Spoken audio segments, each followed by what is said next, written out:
What's up, y'all? It's Finished on Friday. And this one is not going to be as hype as the other ones, but it has a very deep message. Something that I've been kind of holding off, and I wanted to put it out in video form eventually.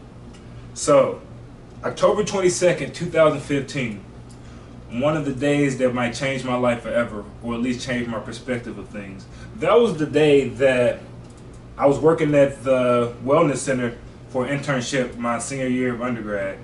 And I remember there was this guy walking at the beginning of the day, at the beginning of my shift, and he caught my eye.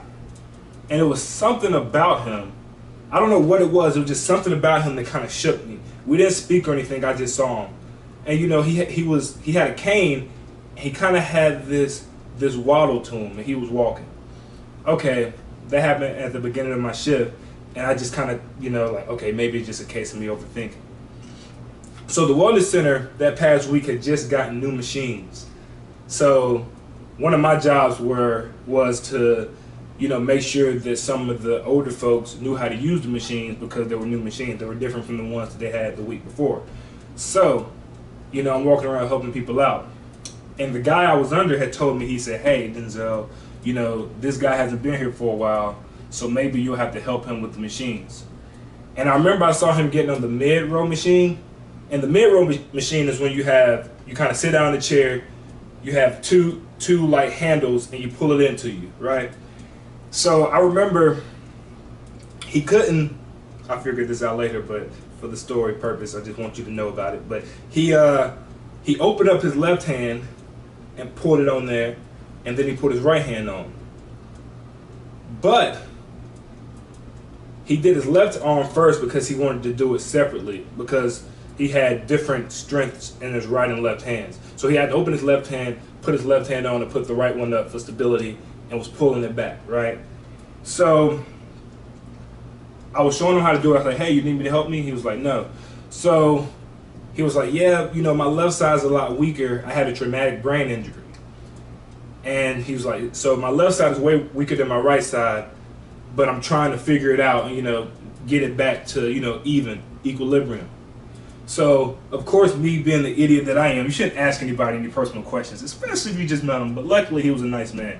And I asked him, I said, do you mind if I ask you how'd you get that traumatic brain injury? And he said, sure.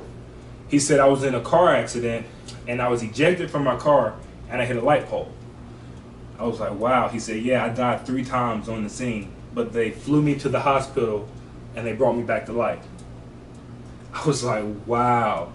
And, it kind of threw me for a loop. I'm like, man, he's sitting here right in front of me. And remember, he caught my eye at the beginning. I was like, man, this is so different. And he was like, yeah, so I was paralyzed on my left side for a good little bit. So I lost most of the strength in my left side, but I'm determined to get it back. And then he went into this whole spiel about how, I want to be a guidance counselor. I want to inspire younger people and show that you can do it. I wasn't on independent living, or I was on independent living. Basically, he couldn't live on his own. He had somebody help him, so it might be assistant living. But he had somebody to help him, and he finally got off of that, and he's living on his own. And he said, yeah, so now I'm trying to go back and get my degree at the local community college and, be a counselor for younger folk. I was like, wow, Like, also, I just got my learner's permit again. Learner's permit? This man almost died in a car accident, and he got his learner's permit. That is the biggest sign of bravery I've ever seen in my life. And I remember saying, like, wow, man, you really inspired me, man. Like, it made me realize, and this is not me using somebody who has a diverse ability or a handicap to make myself feel better, but it's like, if this guy can get back up after being in a car accident that killed him, but he came back to life, and he want to be a guidance counselor, and he want to reach out and make sure people know that they can do it, man, what do I have to complain about? All these little petty problems that I have. And this man almost died. And he almost, like, he's weaker on his left side. He's determined to get it back. He's determined to walk on the straight and narrow and get his life back on track. What do I have to complain about? Like, there has not been any real setbacks, and I know it's going to happen. But, a lot of people have not dealt with things like that. And he's like, yeah, I want to just keep moving forward. Actually, I got a more full head of steam that I did before. And that was something that I did really shook me. And I remember we had a journal and I wrote about it. And that's on the sheet of paper just in case I forgot any parts. And I would tell them, like, you have no clue how much you inspired me, man. Like, this is a day that I'm going to remember for the rest of my life.